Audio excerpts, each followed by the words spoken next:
तेरी मेरी कहानियाँ से सभी अपडेट पाने के लिए बेल आइकन दबाएं। आज की कहानी है भाभी मेरी माँ तुम्हारे घर की नौकरानी नहीं। हवाई जहाज में बैठा अमन सोच रहा था माँ उसे देखकर कितनी खुश होगी।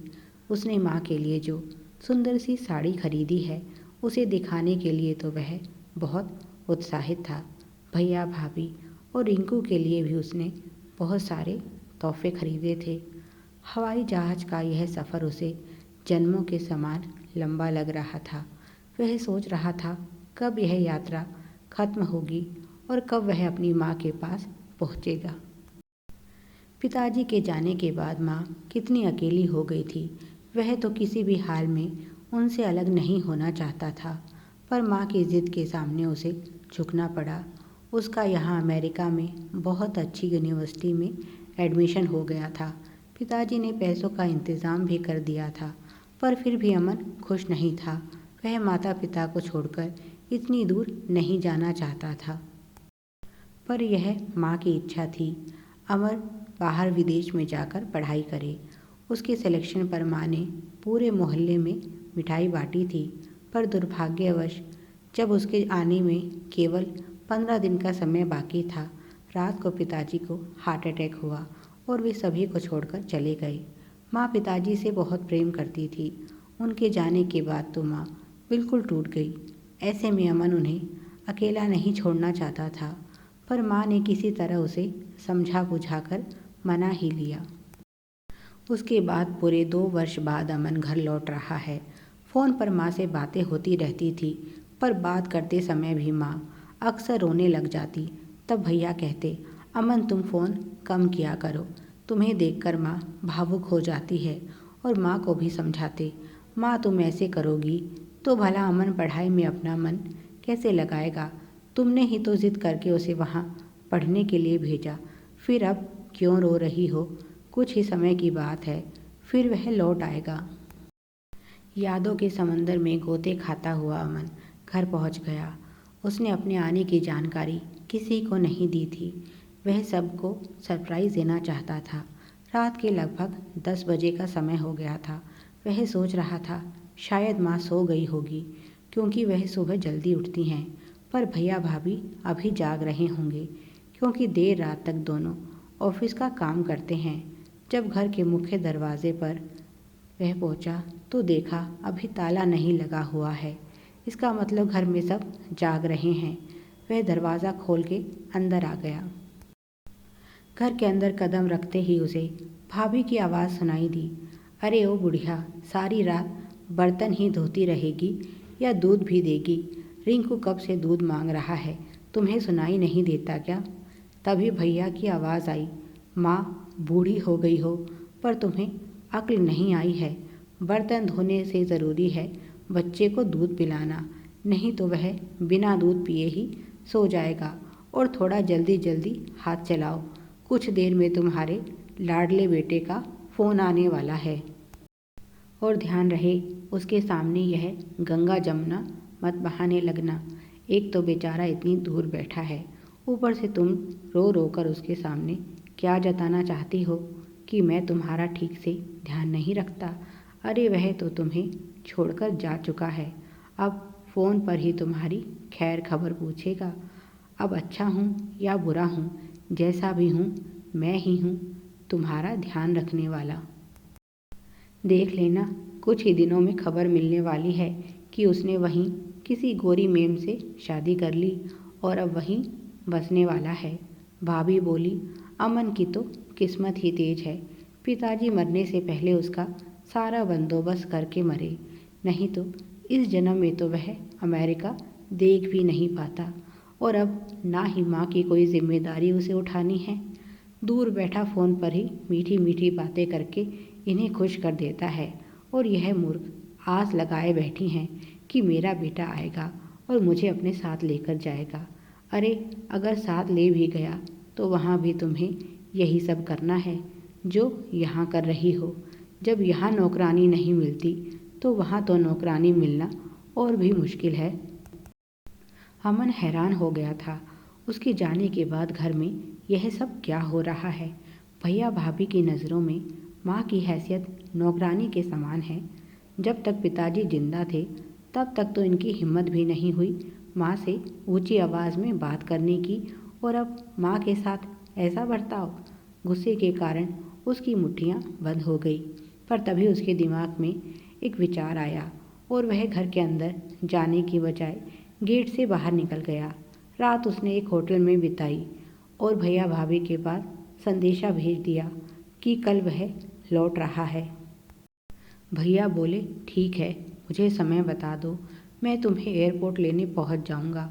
अमन बोला, नहीं भैया, आपको तकलीफ़ करने की कोई ज़रूरत नहीं है, मैं खुद ही घर पहुंच जाऊंगा। अभी मैं अपने घर का रास्ता भूला नहीं हूँ। आज जब अमन घर पहुंचा तो सारा नज़ारा बिल्कुल बदला हुआ था। सभी उसके इंतज़ार में खड़े थे। माँ ने बहुत सुंदर साड़ी पहनी हुई थी और भैया भाभी पहले की तरह उसके आगे पीछे घूम रहे थे। माँ उससे मिलते ही लिपट कर रोने लगी। तब भैया बोले, माँ तुम भी ना, बेटा इतनी दूर से आया है। उसे चाय पानी पूछने की जगह रोने लगी। तभी भाभी चाय नाश्ता ले आई और आवाज़ में शहद की मिठास घोलते हुए कहा, अरे मेरे होते हुए माँ जी को चाय बनानी पड़े तो मेरे होने का क्या फ़ायदा। सभी बहुत खुश लग रहे थे और रात को खाने के समय भैया ने अमन से पूछ लिया, और अमन अब आगे क्या सोचा है, वहीं अमेरिका में रहना है या यहाँ इंडिया में कोई नौकरी ढूंढनी है। अमन भैया को कैसे बताए, उसे तो नौकरी मिल भी चुकी है और यही खुशी तो वह सबके साथ बांटने आया था। पर अपने मन के भावों को छुपाते हुए अमन बोला, भैया सोच रहा हूँ वहाँ विदेश में रहने से अच्छा है यहीं कहीं नौकरी ढूंढ लूँ, यहाँ सब अपने हैं। भाभी बोली, विचार तो तुम्हारा बहुत अच्छा है, मुझे लगता है तुम्हें कल से ही कोशिश शुरू कर देनी चाहिए, क्योंकि आज तक तो तुम्हारी पढ़ाई के बारे में सोचकर हमने तुमसे यह बात छुपाए रखी, पर अब जब तुम यहाँ आ गए हो तो तुम्हारे लिए यह बात जानना बहुत ज़रूरी है। तुम्हें अमेरिका भेजने के लिए पिताजी ने यह घर गिरवी रखा था, अब इसे छुड़ाने की जिम्मेदारी तुम्हारी है। हमारी तनख्वाह से तो हमारे खर्चे ही पूरे नहीं हो पाते और फिर तुम्हारी शादी भी तो करनी है। लोगों को विरासत में बाप दादा की ज़मीन जायदाद मिलती है, पर यहाँ तो ले देकर एक मकान था, उसे भी तुम्हारे पिताजी। भैया ने भाभी की तरफ घूर कर देखा और उन्होंने अपनी बात अधूरी छोड़ दी और बड़ी चालाकी से बात का रुख मोड़ दिया। लो ना अमन, थोड़ी सी चावल और लो, मैं देख रही हूँ वहाँ अकेले रहकर तुम कितने कमज़ोर हो गए हो, खाना कितना कम कर दिया है। अमन बोला, बस बस भाभी, और कितना खिलाएंगी, आप लोगों का प्यार देखकर ही मेरा पेट भर गया है। अमन देख रहा था माँ बहुत चुप चुप है, बीच बीच में मुस्कुरा देती है पर कहती कुछ नहीं। अमन बोला, माँ कल मुझे अपने हाथ का सूजी का हलवा बनाकर खिलाना, बहुत दिन हो गए तुम्हारे हाथ का खाना नहीं मिला है। माँ ने भाभी की तरफ देखा तो भाभी बोली, हाँ हाँ ज़रूर, अगर तुम्हारी यही इच्छा है तो कल सारा खाना माँ ही बनाएंगी। वैसे तो मैं उन्हें कोई काम नहीं करने देती, सब कुछ अकेले ही करती हूँ, पर माँ बेटे के प्यार के बीच में नहीं आना चाहती। तुम्हें और भी कुछ बनवाना हो तो बता देना, मैं बाज़ार से सामान ले आऊँगी। अमन को घर आए 2 दिन हो गए थे, पर वह देख रहा था अभी तक उसे माँ से अकेले में बात करने का अवसर नहीं दिया था भैया भाभी ने। अगली सुबह जब माँ मंदिर के लिए निकली तो अमन भी उनके साथ हो लिया और उसे माँ से बात करने का अवसर मिला। उसने माँ से पूछा, माँ पिताजी के जाने के बाद घर कुछ बदला बदला लग रहा है, और क्या यह सच है कि पिताजी ने घर गिरवी रखकर मुझे पढ़ने के लिए भेजा था?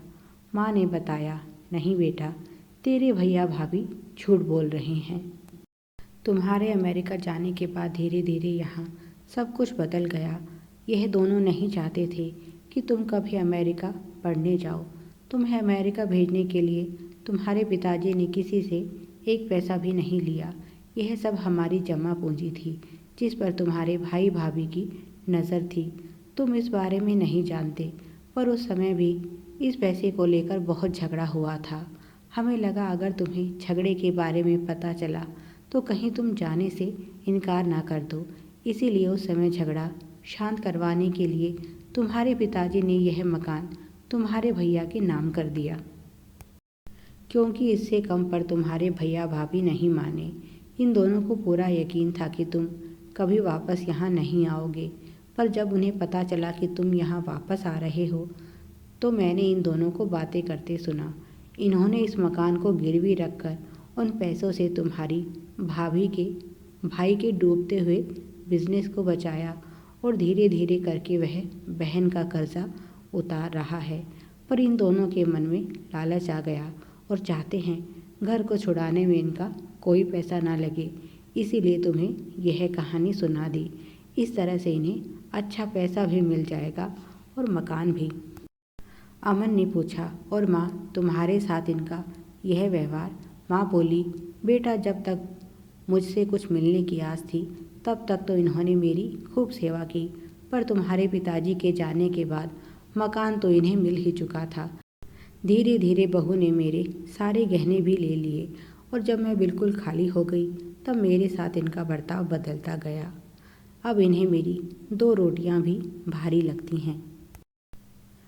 अरे इनका बस चलता तो तुम्हें इस घर में कदम भी नहीं रखने देते, पर लालच में बेचारे तुम्हारी खातिरदारी कर रहे हैं। अमन बोला, माँ तुमने क्या सोचा है? माँ बोली, मैं अब इनके साथ नहीं रहना चाहती, इसीलिए तू जल्दी ही अपने लिए कोई और घर देख ले।